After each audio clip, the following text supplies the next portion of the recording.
안녕하세요. 크립토팁입니다. 이번 시간에는 뜨거운 여름 정말로 가능할까요?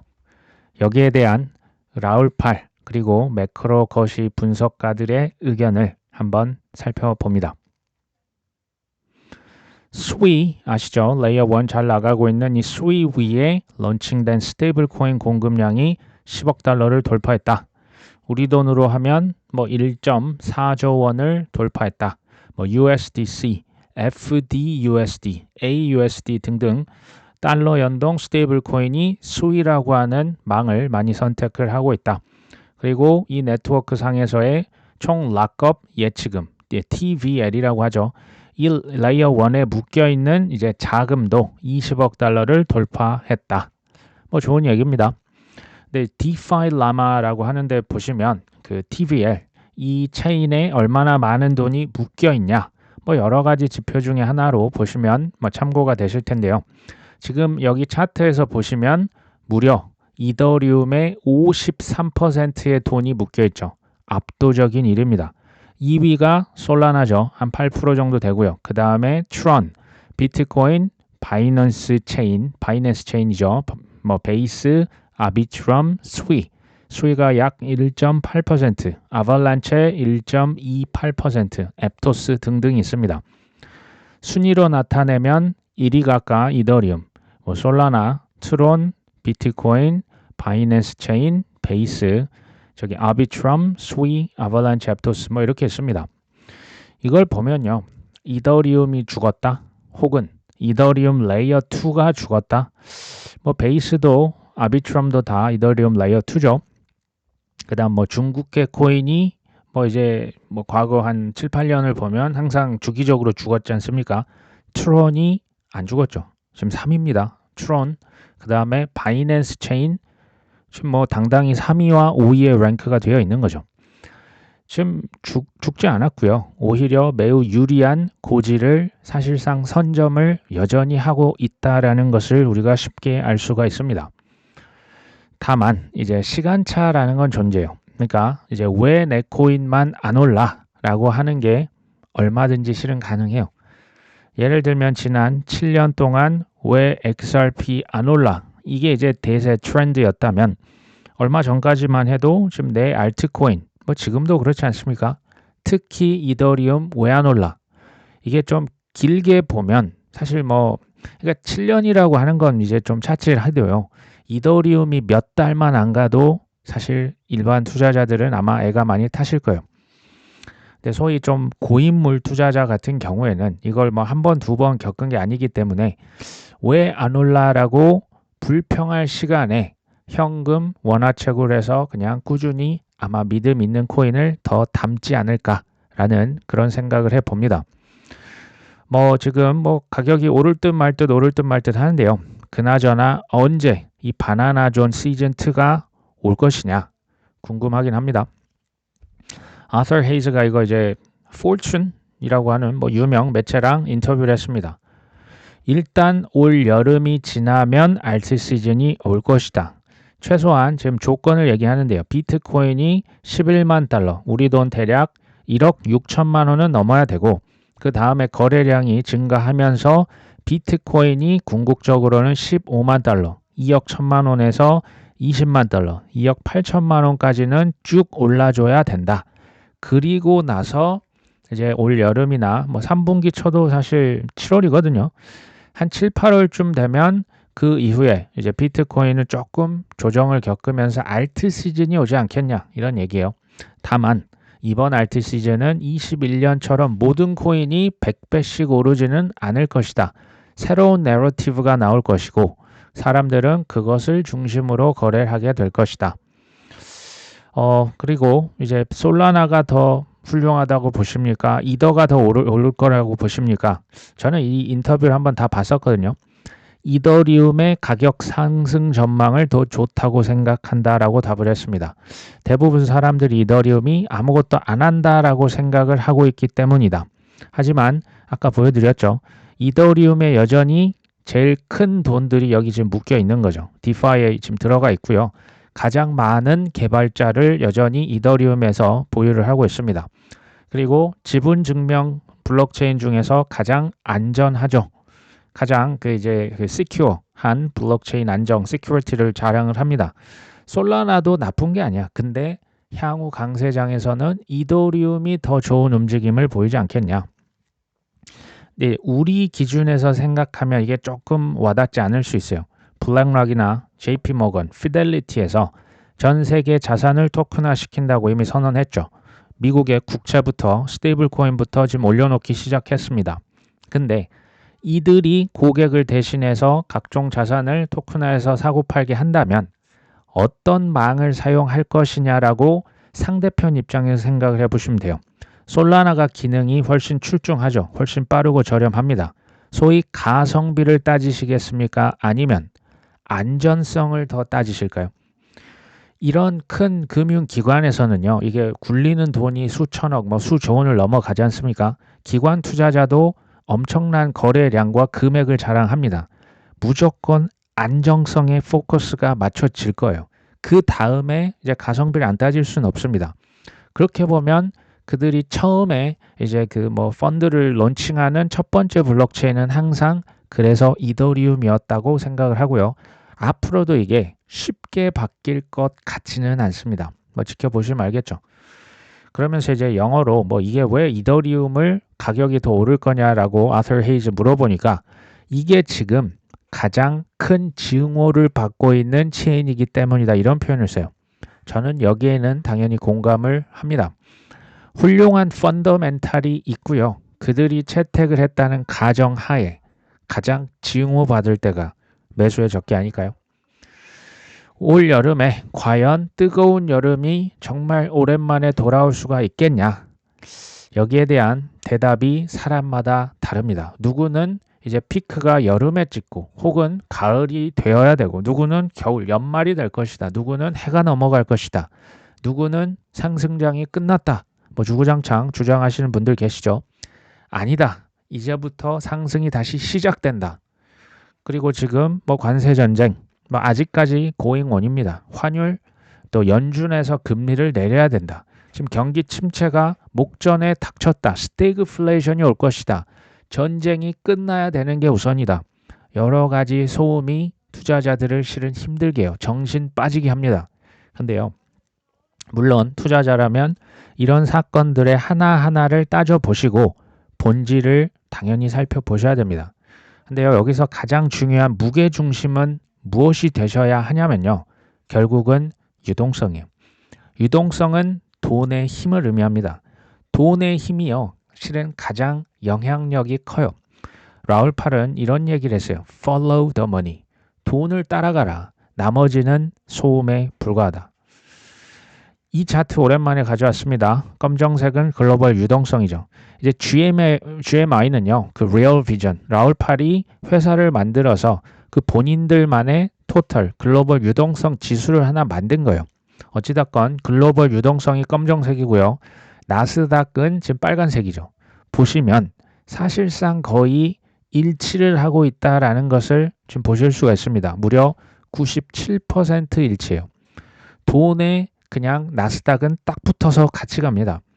그 어떤 단기적인 전쟁, 이벤트, 혹은 코로나, 혹은 여러 가지 관세 전쟁 이것보다 실은 더 강력한 것은 돈의 힘이다. 돈이 시중에 많이 풀리면 결국에는 시장을 끌어올리고 돈을 이제 연준에서 혹은 중앙은행에서 쑥 재무부에서 빨아들이면 여기에서 이제 시장은 결국에는 하락을 할 수밖에 없다. 지금 이런 얘기죠. 검정색은 여전히 글로벌 유동성을 나타냅니다. 그래서 빨간색은 S&P 500 지수죠. 아까 보시면 비슷하긴 한데 좀 더 이렇게 들쑥날쑥함을 보실 수가 있습니다. 그러니까 유동성 그 돈의 힘이요. 나스닥, 그러니까 기술 주식과는 거의 97% 일치를 하고요. 비트코인은 약 90% 정도 일치를 합니다. S&P 500은 이것보다는 좀 더 낮지만 어쨌든 같이 갑니다. 정도의 차이가 있겠지만 가장 강력한 것은 돈의 힘이다. 트위터에 보시면 폴 게라라고 하는 친구가 있습니다. 이 친구가 그 라울 팔의 이론을 굉장히 잘 정리를 해놨어요. 이미 알고 계신 분도 있겠지만 좀 이제 항상 긴가민가 할 때 보시면 전 도움이 된다고 봅니다. 시장을 움직이는 가장 강력한 힘은 뭐냐? 뉴스가 아니다. 기업의 실적도 아니다. 인플레이션도 아닐 것이다. 바로 진짜 동력은 유동성이다. 유동성이 뭡니까? 그 전 세계 시스템이 있죠. 파이낸셜 금융 시스템을 통해서 시장으로 흘러 들어가는 돈의 양이죠. 이것을 당연히 측정을 할 수가 있습니다. 근데 그 전에 우리가 이해해야 될 개념이 하나가 있는데 바로 GDP다. 그 국가의 경제 성장률, 국내 총생산을 GDP라고 하죠. 이걸 이해해야 된다라고 얘기를 합니다. 어찌됐건 여기 GMI Total Liquidity, 글로벌 유동성이요.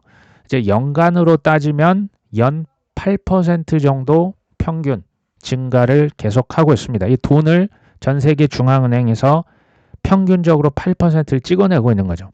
돈 찍기가 8%고요. 그러니까 돈의 가치가 연간 8%가 더 희석되는 거예요. 더 내가 들고 있는 게 가치가 돈이 없어지는 거죠. 여기에 연평균 물가 상승률 대략 3%를 더하면 이제 라울팔 주장에는 11%의 허들 레이트가 존재한다. 쉽게 말하면 그 어떤 것에 투자를 해도요. 연 11% 이하의 수익률은 실은 더 해가 갈수록 가난해지는 투자라고 얘기를 해요.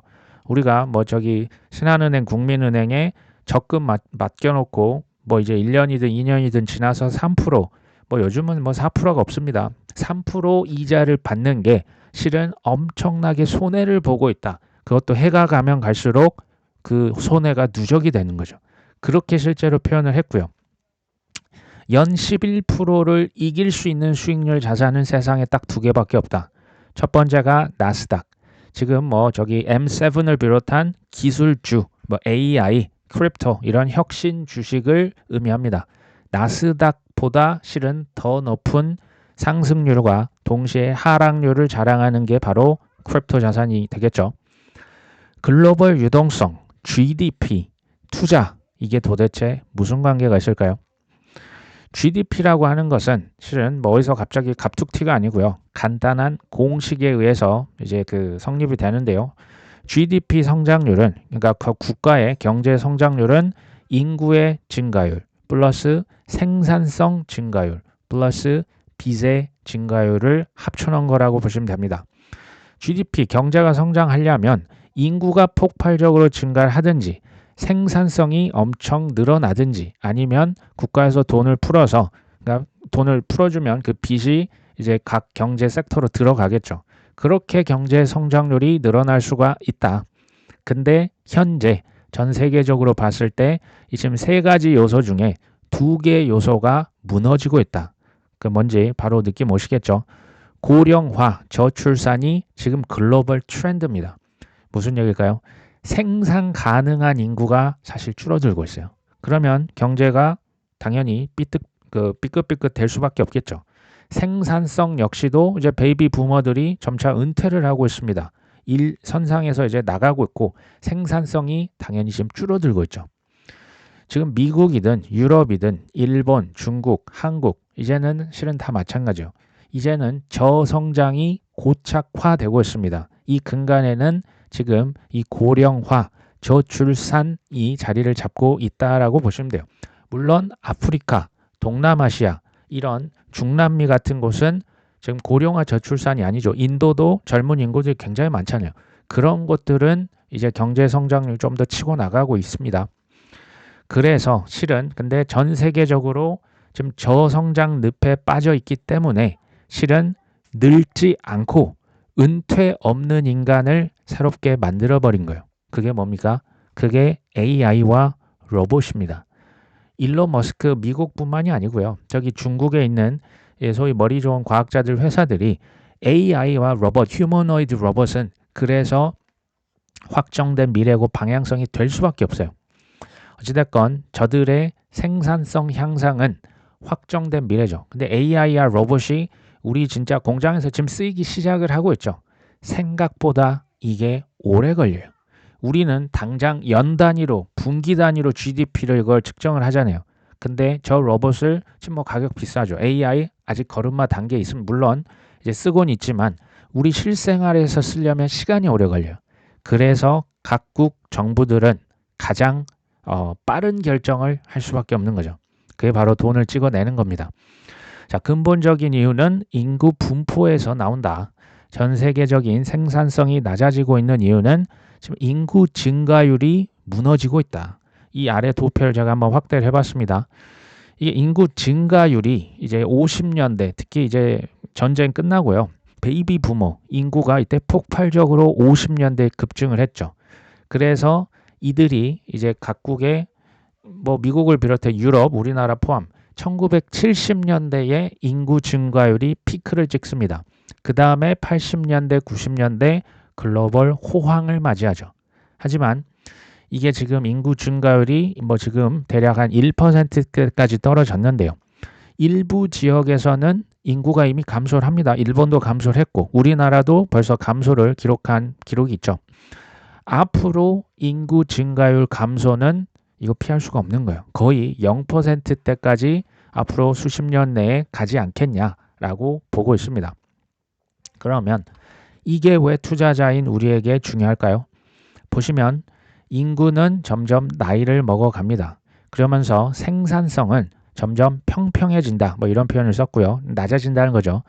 근데 딱 하나 급증하는 게 있어요. 이게 뭐다? 이게 바로 빚이에요. 국가에서 돈을 엄청나게 찍어내서 그 어떤 국가 정부가 경제 성장률이 마이너스로 가는 것을 가만히 지켜만 보는 정부가 있겠습니까? 그래서 국민들이 다 빚을 지잖아요. 우리나라는 실은 뭐 부동산 살려고 빚을 집니다. 이거 믿을 수 없는 실은 저는 좋은 현상은 아니라고 봐요. 어찌됐든 기업도 빚이 있고 개인도 빚이 있고 국가도 빚이 있어요. 그럼 국가 정부에서 어찌됐건 이 빚을 유지를 해줘야죠. 경제가 돌아가긴 해줘야죠. 돈을 뭐 공무원들 월급 안 줄 수 없잖아요. 돈을 계속 써줘야 됩니다. 이 GDP라고 하는 것을 떠받치기 위한 각국 정부의 유일한 선택은 바로 그래서 돈을 그냥 찍어서 펌핑 시키는 거예요. 이게 뭐 liquidity, 글로벌 유동성을 증가한다라고 보시면 되겠죠. 그게 이런 차트에서도 실은 여지없이 드러나는 겁니다. 검정색은 미국의 노동 참여율을 나타내요. 보시면 쭉 지금 밑으로 떨어지고 있죠. 근데 이게 빨간색은 미국의 정부 그 빚입니다. 국가 부채인데요. 이걸 GDP로 나눈 겁니다. 이게 보시면 노동 참여율이 미국에서 하락하고 있기 때문에 빨간색도 지금 이게 쭉 떨어졌죠. 이게 정부 부채가 떨어지는 게 아니고 이게 지금 역방향입니다. 그 무슨 얘기냐? 정부에서는 노동 참여율이 떨어지는 것만큼 생산성이 떨어지니까 돈으로 찍어서 경기를 부양했다라는 것을 의미해요. 문제는 뭡니까? 미국만의 문제가 당연히 아니라는 데 있습니다. 그래서 여기서 이제 매크로 4계절 사이클이라는 게 나온다. 봄, 여름, 가을, 겨울이 있는데 봄은 회복을 의미하고 여름은 가속화 단계다. 가을은 이제 성장이 폭발적으로 했다가 지금 조금 이제 누그러드는 거고요. 겨울부터는 본격적으로 쪼그라들기 시작한다. 지금은 매크로의 4계절 중에 어디에 속할까요? 여기에 대한 질문이 다소 조금 의외일 수가 있습니다. 뒤에서 금방 말씀드릴 겁니다. 보시면 나옵니까? 예, 유동성 주기가요. 그리고 이것을 이해를 했다면 매크로의 계절성을 이해했다면 이제 다른 것들은 좀 그 무시해도 된다. 이제 뒤돌아 보지 말고 이거 그 주기에만 좀 집중을 해봐라. 지금 이런 얘기를 하는 거죠. 보시면 이제 금융 컨디션이 점점 풀리고 있다. 완화가 되고 있다. 그 다음에 유동성은 점점 증가를 하고 있죠. 경제적으로 조금씩 회복이 되고 있다. 기업들의 실적은 개선되기 시작하는 거고 신뢰, 이 믿음은 점점 다시 돌아오고 있고 그러면서 자산 가격이 다시 오르기 시작할 것이다. 지금이 어디쯤에 있겠냐? 지금 우리가 지금 여기에 있다. 지금이 어디쯤이냐면 유동성은 제가 예전에 계속 말씀드렸죠. 글로벌 리퀴디티 M2는 이미 증가를 했습니다. 달러 인덱스, 달러의 강도는 약해지고 있죠. 약달러로 이미 가고 있습니다. 기름값도 실은 생각보다 많이 떨어졌어요. 기름값이 떨어진다라고 하는 게 우리 전 세계 산업에 있어서 영향은 긍정적이에요. 생산 원가가 어찌됐건 낮아질 수가 있거든요. 그리고 금리는 점차적으로 낮아지고 있죠. 물론 연준은 지금 버티고 있지만 전 세계적으로 보면 다 낮아지는 게 대세입니다. Financial condition, 금융 환경이 어쨌든 점점 완화가 되고 있고요. 지금이 inflection point, 이거는 변곡점이 다다랐다라고 보고 있는 거예요. 소위 이제 180도 바뀔 수 있다라고 보는 거죠. 지금 의외로 매크로 여름이다. 그 중에서도 이제 완전 그 무더위보다는 이제 조금 초여름 정도? 이제 저기 이제 한 엄청난 무더위가 오기 그 직전에 있다. 이렇게 지금 얘기를 합니다. 모든 지표들이 지금 하나의 방향성을 가리키고 있는데 ISM 지수, 이게 그 공급하시는 이제 구매자들 모아놓고 이제 앞으로 경기가 어떻게 될 것 같습니까? 이렇게 서베이, 설문조사 하는데요. 50 이상이 넘어가면 경제가 좋아질 것이다. 50의 밑에 있으면 이제 경제가 안 좋아지는데요. ISM이 바닥을 찍고 조금씩 좋아지기 이제 막 시작을 했어요. 여전히 아직도 50 이하입니다. 위험 선호도가 조금씩 증가하고 있어요. 테크는 기술주를 의미합니다. 기술주가 지금 반등을 조금씩 하고 있고요.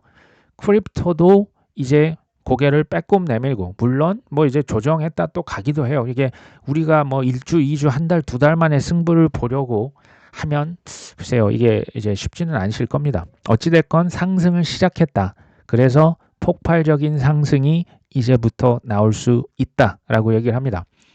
이 차트를 한번 잘 보시면 글로벌 M2, 이게 이제 세 달을 선행하는 지표로 알려져 있죠. 뭐 사람마다 두 달이다, 세 달이다 의견은 있지만, 그 다음 비트코인, 이게 초록색입니다.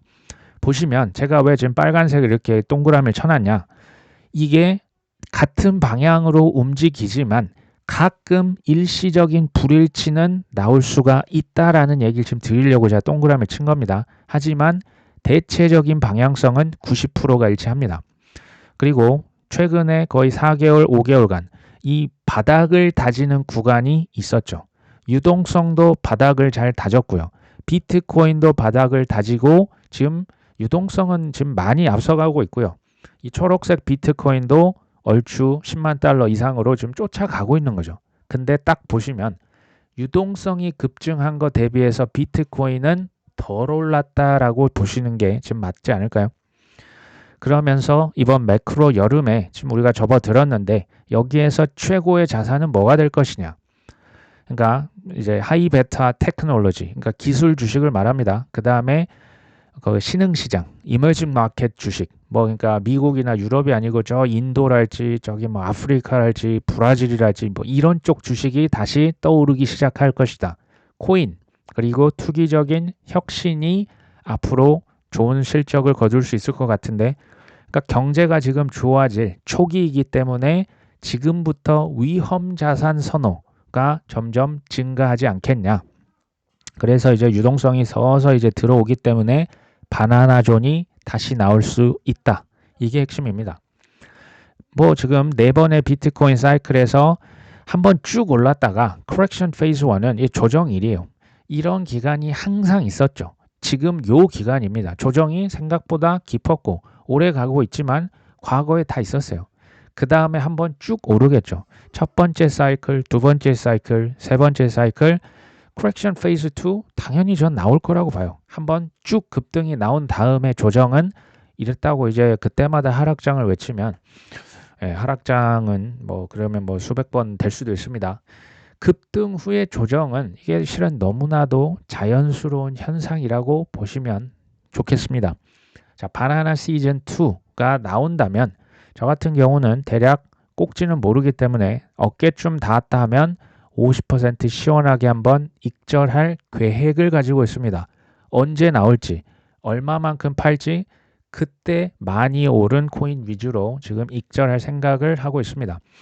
근데 이건 사실 다 비트코인 차트죠. 나는 알트코인이 훨씬 많다. 이런 분들이 당연히 계실 거라고 봅니다. ISM, 그러니까 미국의 비즈니스 경제가 좋냐 나쁘냐가 ISM 지수라 보시면 돼요. 근데 이게 검정색과 빨간색은 알트코인이라 보시면 되거든요. 비트코인 대비한 알트코인의 상승률인데 보시면 대략 비슷한 방향으로 움직이죠. ISM과 알트코인은 서로 양의 관계에 있다라는 것을 대략적으로 보실 수가 있어요. 다만 비트코인 대비했을 때 빨간색 알트코인은 오를 때는 훨씬 더 폭등을 하고 떨어질 때는 훨씬 더 급락을 해요. 당연하겠죠. 그래서 세 번째 ISM이 이제부터 지금 50 밑에 아직도 언저리 있는데 이게 지금 솟아난다면, 그러니까 더 증가한다면, 경제가 더 좋아진다면 위험 선호 현상이 더 커질 것이다. 이것은 알트코인으로 돈이 결국에는 몰려 들어갈 것이다 라고 보여주는 대목입니다. 돈이 풀리면요, 이제 비트코인도 물론 사겠지만 이제 알트코인으로도 돈이 가고요. 이제 가치주도 물론 돈이 들어갑니다. 채권 돈이 들어가겠죠. 하지만 그것보다 이제 훨씬 더 이제 그 자극적으로 오를 수 있는 기술 주식, 뭐 AI 주식, 뭐 그동안 조정을 받았던 테크 주식들, 나스닥에 있는 뭐 M7 이런 친구들의 돈이 좀 더 가지 않겠냐라고 보여지는 대목입니다. 다만 이거 보시고 뭐 알트코인에 올인 하신다. 변동성이 크다고 제가 계속 말씀을 드렸죠. 이 큰 변동성 때문에 제때 잘 빠져나오지 않으시면 진짜 죽을 수도 있습니다. 비트코인과 이더리움 등 초우량 코인을 포트폴리오에 50% 이상 가져가면 흔들리지 않는 편안함에서 저는 좀 더 그걸 누릴 수 있다라고 생각을 합니다. 어찌됐건 이제는 아무거나 사도 되는 시기는 끝이에요. 저는 철저하게 뭐 이제 100배코인, 200배코인 포션을 줄이셔야 돼요. 투자 금액을 줄이셔야만 그 변동성, 그게 망해도 그냥 훌훌 털고 계속 나가실 수가 있는 거지. 최대한 그들이 선택한 미국의 ETF 후보군들, 그들이 선택한 망들 위주로만 투자를 하셨으면 좋겠다. 여기 뭐 크립토 플레이라고 하는 친구가 뭐 트위터에 굉장히 또 인사이트 있는 얘기를 했어요. 재밌는 얘기죠. 이번 사이클에서 알트코인이 처참했던 이유는 그동안 너무 오랫동안 저조했던 그 지수죠. ISM 지수가 50 이하에서 너무 오래 있었다. 지난 2020년 사이클에서의 50 이하 ISM 지수가 50 이하에 있었던 그 날 수가 308일이었다고 합니다. 근데 이번 24년 주기에서는 실은 해가 넘어가고 있어요. 50 이하에서 ISM이 무려 819일 동안 있었다. 지금 2배가 훌쩍 넘어가고 거의 3배 가까운 거죠. 이 얘기인 즉슨 ISM과 알트코인의 상관관계가 양일치인데 지금 ISM이 너무 낮게 오래 밑에 깔려 있었던 거죠. 그래서 지금까지 알트코인은 악몽을 겪었었는데 하지만 이제부터는 좀 좋아지지 않겠어? 라는 그런 얘기입니다. 이 차트에 보시면 지금 21년 전에 20년도에 308일 동안 이 초록색 보이십니까? ISM이 50 이하에서 308일 있다가 쏘세요 하고 쐈죠. 21년 초반에 쐈습니다. 지금은 이 빨간색 819일 동안 ISM이 이 밑에 50 이하에서 머물러 있었죠. 그리고 이제 막 쏘세요 하는 게 남았다라는 게 이 지금 핵심이 되겠죠. 그렇다고 해서 뭐 무조건 뭐 21년이다 17년보다 더 높고 더 오래 갈 것이다는 실은 모릅니다. 이거는 가보셔야 되겠죠. 중요한 것은 지금은 이제 바닥을 어느 정도 다졌고 모든 게 좋아지는 그 시작 단계에 있지 않겠냐라고 저 역시 생각을 합니다. 다만 주의하셔야 될 것도 제가 또 얘기를 동시에 드립니다. 미국의 정부 부채, 이게 debt ceiling 있죠. 이거 민주당, 공화당 막 싸웁니다. 뭐 트럼프도 여기에 뭐 정부 부채를 없애자, 뭐 억측을 막 하고 있는데요. 서로 주장을 하는데 이 정부 부채가 상향되기로 언젠가 결정이 돼요. 이게 결정이 막상 되면요. 이제 정부 부채를 올리기로 결정한 거거든요. 오히려 그 직후 그 한 3주, 4주는요. 일시적으로 굉장히 큰 유동성의 긴축을 경험할 수가 있습니다. 왜냐하면 제 동생이 이거 자주 잘 설명을 드립니다. 미국의 재무부에서 지금 마이너스 통장을 갖다가 쓰고 있어요. 미국 정부 뭐 공무원들 월급 주고 돈 쓸 때 많잖아요. 근데 정부 부채 지금 마이너스 써서 이제 그 잔고가 시장에 풀리니까 당분간 좋겠다라는 거예요. 근데 정부 부채를 상향을 하기로 하면 마이너스 통장 그동안 빌려 썼던 거 그거 다 채워야죠. 그러면서 시장에 있는 유동성이 일시적으로 긴축이 될 수가 있다는 거예요. 이게 지금 현재로서는 뭐 7월이다 8월이다 얘기가 있어요. 핵심은 뭐냐? 지금부터 한 달이다 2달이다 3달이다 뭐 얼마나 오를지 언제 꼭지를 찍을지 이거 아는 사람 아무도 없어요. 하지만 급등을 한다면 적당히 보시고 일부라도 뭐 어떤 분들 50% 어떤 분들 30% 어떤 분들 난 80% 팔겠다 일부는 익절을 하시는 게 어떻겠냐라고 얘기를 드리는 거죠. 그 전까지는 뭐 그러려니 하시고요. 그냥 자기 일을 열심히 하시면서 뭐 살 수 있으면 좀 더 사고 아니면 뭐 말고 뭐 그런 마인드로 가시면 어떨까 하는 생각을 해봤습니다. 오늘 방송은 여기까지 합니다. 끝까지 시청해 주셔서 감사합니다.